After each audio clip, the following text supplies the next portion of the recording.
Praise the lord. యేసుక్రీస్తు నామమున అందరికీ శుభోదయం. ప్రతి శుక్రవారం ఉపవాసం ఉంటూ స్వస్థతల కొరకు ఎన్నో సమస్యల నుండి విడుదల విముక్తి పొందడానికి దేవుని సన్నిధికి వెళ్తున్న ప్రియమైన దేవుని జనాంగమా, శిల్వనాథుడైన యేసుక్రీస్తు మనందరిపై స్వస్థత ఆశీర్వాదములు కుమ్మరించునుగాక. ఆమేన్. అక్టోబర్ 3వ తేదీ 2025 మొదటి శుక్రవారం కొరకు ఏర్పాటు చేయబడిన ఈరోజు దేవుని వాక్య వాగ్దానం. ఇర్మియా గ్రంథము 17వ అధ్యాయము 14వ వచనం. యెహోవా, నీవు నన్ను స్వస్థపరచుము, నేను స్వస్థత నొందుదును. ఆమేన్. ప్రియమైన దేవుని జనాంగమా, యేసుక్రీస్తు ప్రభువు 40 రోజులు ఉపవాసం ఉండి మనకు మాదిరి చూపినారు. సైతానుపై విజయం సాధించి మనం ఏ విధంగా వాడి శోధన నుండి జయం పొందాలో నేర్పించారు. మనం ఎన్నిసార్లు ప్రార్థించినానో ఆ ప్రార్థనకు శక్తి సరిపోకపోవచ్చు. అయితే శక్తిగల ప్రార్థన దేవుని సన్నిధికి చేరి మనల్ని స్వస్థపరచును, రక్షణ కలిగించును, అపవాది తంత్రముల నుండి సంరక్షించును.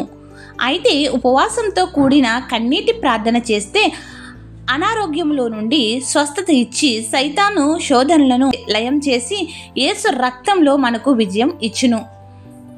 ప్రతి శుక్రవారం మరియు వేరే రోజుల్లో కూడా స్వస్థతశాలలో, దేవాలయములలో ఉపవాస ప్రార్థనలు, స్వస్థత ప్రార్థనలు జరుగుతూ ఉంటాయి. ప్రతి ఆదివారం ఆరాధనకే భారముగా వెళ్ళేవారు మనలో కొందరు ఉంటారు. వారైతే కనీసం అడుగు పెట్టడం అనేది ఉండదు. అలాగైతే దురాత్మల శోధనల నుండి ఎలా మన కుటుంబాలకు పట్టజాలనంత విస్తారమైన ఆశీర్వాదాలు, స్వస్థతలు కుమ్మరించబడతాయి? ఎప్పుడైనా యోచించారా? స్వస్థత ప్రార్థన. దేవుని ప్రియమైన బిడ్డలందరూ దయచేసి కళ్ళు మూసుకుని విశ్వాసంతో ఏకీభవించండి. శిలువనాథుడైన మా క్రీస్తు ప్రభువ, మమ్మల్ని స్వస్థపరచుచు నీ శక్తి ప్రభావములచే ఆరోగ్యములను అనుగ్రహించుచున్నందుకు, నీ మహాశక్తి చేత మమ్మల్ని నిరంతరము కాపాడుకున్నందుకు కృతజ్ఞతాస్తుతులు చెల్లించుచున్నాము. ఈ అక్టోబర్ నెలలో మొదటి శుక్రవారంన నీ స్వస్థత ప్రార్థనలో ఏకీభవించడానికి నీవు ఇచ్చిన భాగ్యముల నిమిత్తం వందనములు చెల్లిస్తున్నాము. ఈ నెలంతయు నీ రెక్కల చాటున మరుగుపరచుము.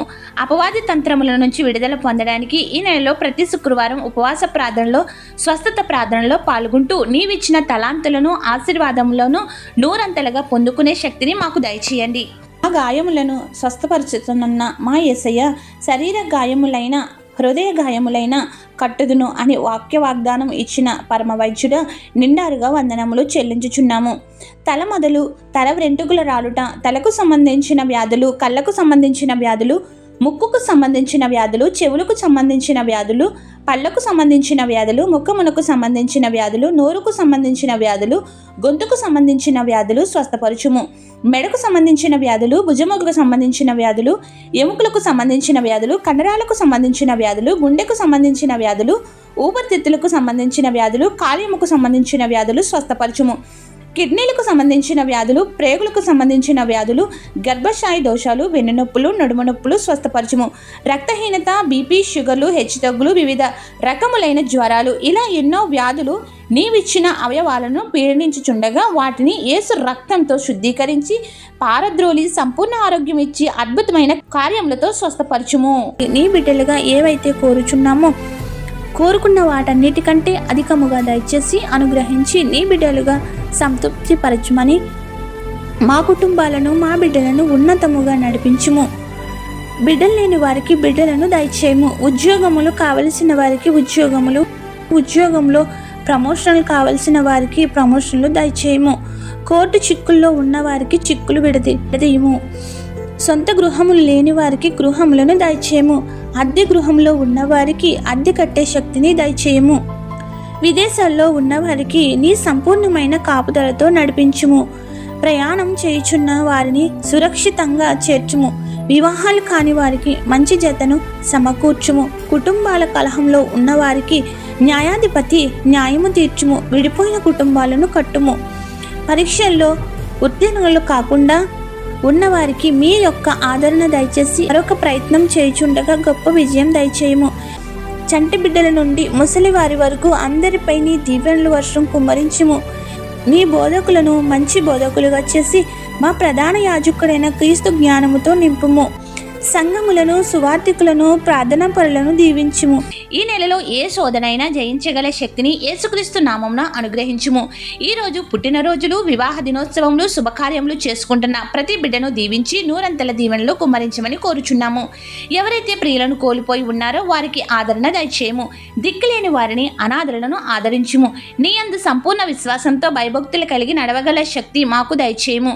మాతో ఈ వాక్య వాగ్దానం ద్వారా మాట్లాడినందుకు, స్వస్థపరచునందుకు వందనములు చెల్లిస్తున్నాం. ఏ అంశం మరచితమో విడిచితమో అవన్నీ ఎరిగిన దేవుడవు నీవే గనుక నెరవేర్చమని వేడుకుంటున్నాము. ఈ దినవంతియు నీ రెక్కల చాటున మరుగుపరిచి అపవాది శోధకుడు వాడి క్రియల బారిన పడకుండా ప్రతి బిడ్డ చుట్టూ నీవు కంచి వేయమని, ప్రతి విధమైన శోధన నుండి విముక్తి దయచేయమని వేడుకుంటూ తండ్రి యొక్కయు, కుమారుని యొక్కయు, పరిశుద్ధాత్మ యొక్కయు, శిల్వనాథుడైన యేసుక్రీస్తు నామమున ఆయన మహా ధైర్య శక్తి ప్రభావముల చేత మనెల్లరకు ఏ రోగము, ఏ వ్యాధి అంటకుండా సైతాను శక్తులు కొట్టి స్వస్థపరిచి ఆనందగానములతో తేజరెలింపచేయునుగాక.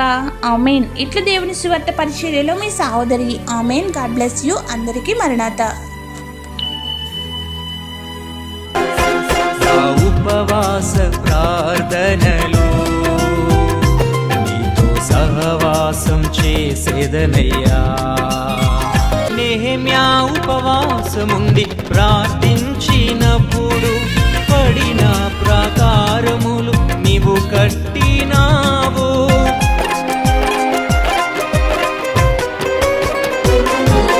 నెహెమ్యా ఉపవాసముండి ప్రార్థించినప్పుడు పడిన ప్రాకారములు నీవు కట్టినావు. నేను ఉపవాసముండి ప్రార్థించుచుండగా, నేను ఉపవాసముండి ప్రార్థించుచుండగా పాడైన నా బ్రతుకును బాగు చేయుము,